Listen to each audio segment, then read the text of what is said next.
Are you dealing with a narcissist and the smear campaign is in full bloom and want to know how to shut it down? That's what I'm going to tell you about in this video.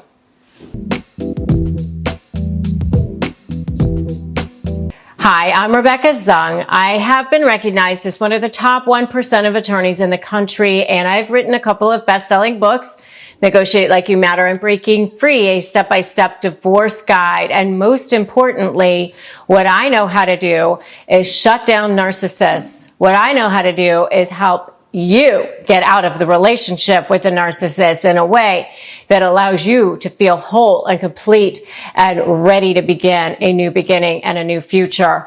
So if that all sounds good to you and you want to know more, then you should go ahead and subscribe and hit the notification bell, and that way you'll get notified when I upload new content. Okay, so you're in the discard phase with a narcissist, and this is where you start to see the birth of the smear campaign. So what's happening is a narcissist is starting to see that maybe the end is near. And sometimes it even happens 6 months or a year ahead of time. You know, sometimes it even happens while you're still in relationship with narcissists, but they want to start to smear you because they want to get the edge. It's kind of part of their triangulation phase as well. So what happens in a smear campaign is the narcissist starts to go to other people and say things about you that leaves the other person, the listener, with the idea that maybe there's something wrong with you, that you're not what they thought you were, that you are a bad person in some way, or maybe that the narcissist is a victim of something bad that you've done to them. You know, they're trying to line up their flying monkeys so that these flying monkeys believe that the narcissist is a good person and that you are a bad person.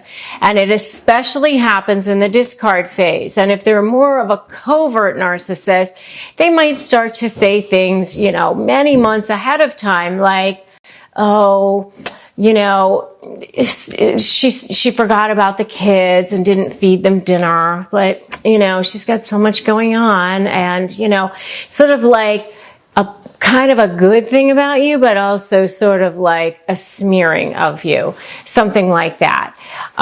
You know, if you're dealing with like an in-law, then that mother-in-law might say to somebody else like, oh, you know, I don't know why she insists on keeping my son away from me, you know, when maybe that person never did anything to the mother-in-law, but the mother-in-law wants people to believe that there is a problem.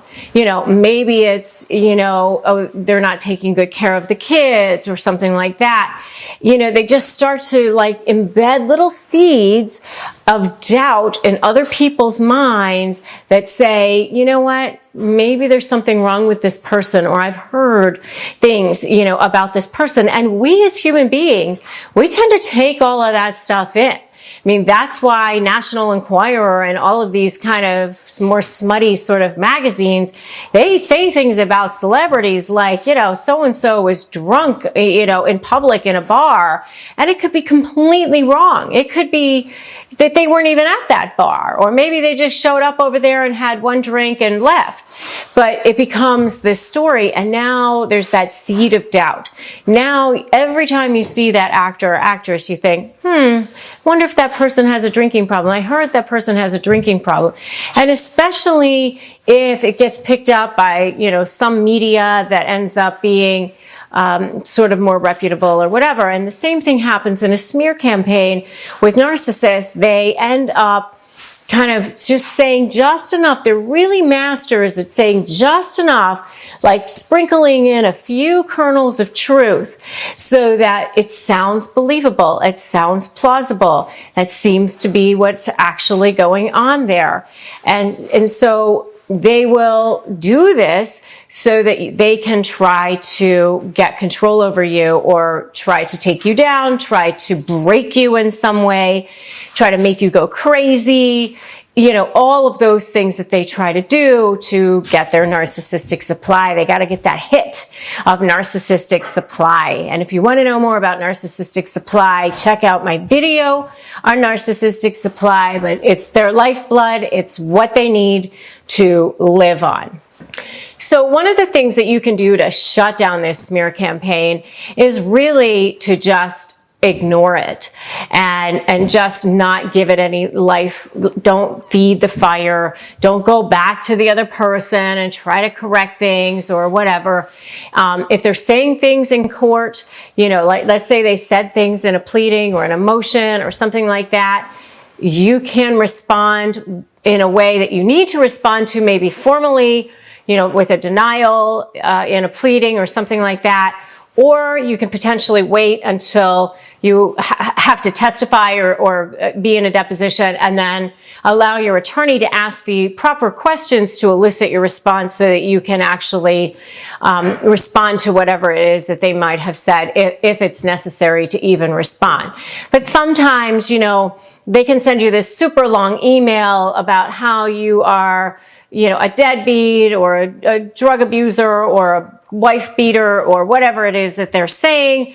And, and then maybe there's one kernel in there of something that you need to respond to, like what time to pick up the kids or something. And you can just say, I deny all of your allegations. I'm in receipt of your email. I deny all of your allegations. Thank you very much. I will see you on Wednesday at 3 to pick up the kids. And just leave it like that. And don't feel like you have to respond to every single thing that they say, because if you do, then you get sucked into the mud, you get sucked into the vortex, and now you're in it. And now your emotions are running wild. Now they've got that narcissistic supply that they're looking for. So just for the most part, just ignore it. And it's really, really hard. And I've had to do this. I've had a couple of narcissists that have targeted me. And I know that smear campaigns have gone on. And I've just made a decision that, I can't control what the narcissist is going to say to other people. There's no way other than maybe duct taping their mouth and shoving them in the basement that you can ever stop them from saying what they're going to say. I mean, they're just awful people. So you can't control them, but you can control your response to it. And so just ignore them and understand that they're going to do what they're going to do, but you can also do what you're going to do. And so if you are so ready to shut down the narcissist smear campaign, give me a shut them down in the comments. All right, the next thing that you can do to shut down a narcissist smear campaign is create your own life. Create your own new beginning, create your own new future, and just move forward, and don't give that any power or any more energy by creating your own new life. One of the things that I learned how to do to pivot was I realized that as long as I'm thinking about what the narcissist is saying, doing, or engaging in, I am not in creation mode. I am not doing something that serves my soul and serves humanity and serves the world. And that's our purpose here on this planet. We are here to grow, to learn, to expand into the best versions of ourselves. And if you are mired in what is the narcissist doing and all up in that, first of all, it doesn't allow you to be in creation mode or positive mode, because you can't be in both at the same time. But second of all, quantum law tells us that what you think about multiplies. What you appreciate appreciates. And so if you're thinking about what that narcissist is doing, saying, and engaging in, you are going to get more of that into your life. Like attracts like. It's a law of physics. And your thoughts are energy. So as long as you're giving energy to those thoughts, you're going to get more of that. You're going to get more of whatever it is that you're thinking about in your life. So start doing what you need to do to have gratitude for the wonderful things that are happening in your life, and just start pivoting. It's like, as soon as you find yourself thinking about what that narcissist is doing, I want you to just stop and go, oh my God, there I am. I'm thinking about this. Let me think about something else. else. Let me pivot towards something else. Let me have this project that I'm working on. Write that book that you've always wanted to write. Create that charity you've always wanted to create, or do whatever it is that you need to do to focus yourself on something amazing and positive. You know, maybe it's taking your experience with this narcissist that you're dealing with and helping other people. You know, start a blog or something like that. Start a support group. Get yourself into a place where you can start being in a more positive mode. I do have a private Facebook group. Join that. That will help you as well, help you pivot. It's called Narcissist Negotiators with Rebecca Zung. And you can definitely join that and start to get yourself into a positive mode of thinking instead of that negative mode of thinking. And that is one way to really shut down that narcissist smear campaign, because, you know, once you're no longer giving them supply, then they're no longer going to be interested.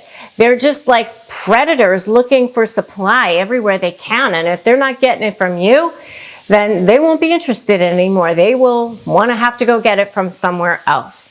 Okay? And if you are getting ready to negotiate with a narcissist, make sure to grab my free Crush My Negotiation prep worksheet at winmynegotiation.com. You definitely can do this.